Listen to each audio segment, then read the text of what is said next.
Question 10, Ginny Anderson. Honourable Ginny Anderson. Thank you, Mr Speaker. My question is to the Minister of Police.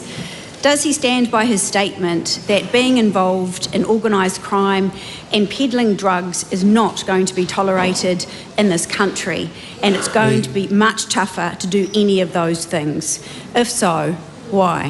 The Honourable Mark Mitchell. Yeah, thank you, Mr Speaker. Absolutely I do.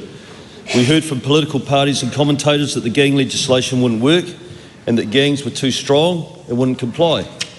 Gang apologists came forward wringing their hands over gang members' rights. This government is focused on victims' rights. The gang legislation has been enforced for nearly 3 months and has changed the way gangs are policed in New Zealand. Police now control our streets, not the gangs. We have seen entire chapters of gangs dismantled by police, public gatherings policed in a way where law-abiding members of the public have their rights protected, gang members blocked from entering our country, and record drug seizures through combined efforts across government. There is more work to be done, but I was pleased to note in recent reporting last year, for the first time since 2018, we have seen an annual drop in violent crime. Is he concerned that gangs are controlling streets in Auckland, given there has been an increase of over 9,000 grams of methamphetamine consumed a week, a surge of 129% in just 1 year? No, I'm not concerned at all about the gangs controlling the streets in Auckland, because the police are doing an outstanding job in policing the gangs in Auckland, and that's certainly the feedback that I get.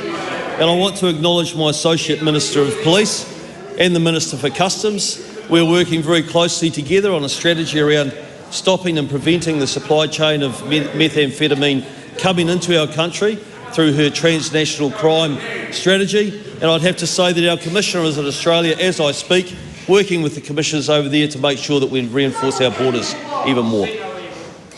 Does he think it makes New Zealanders feel safer to know that Police's National Drug Wastewater Testing Program for Q3 in 2024 shows methamphetamine use skyrocketing to its highest recorded level in New Zealand's history?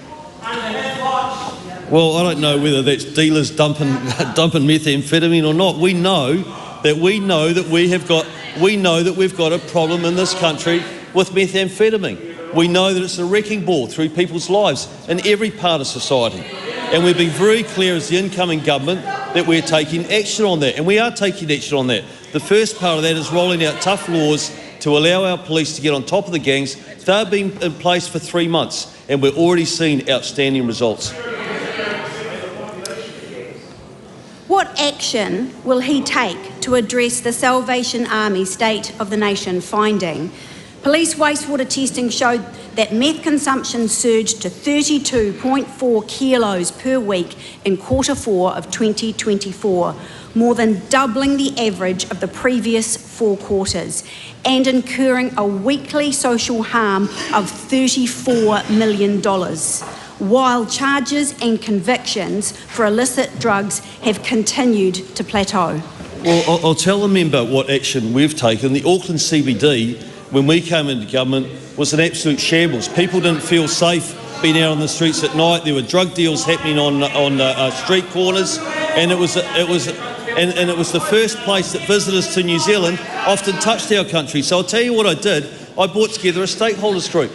Everyone working together, residents and ratepayers groups, business associations, social service providers, government agencies, the police, and we're making a big progress, and we've made massive steps in terms of making sure that our CBD is now a safer place, that we're getting drug dealers off the street, and we're starting to deal with the exact issues that proliferated under that previous government.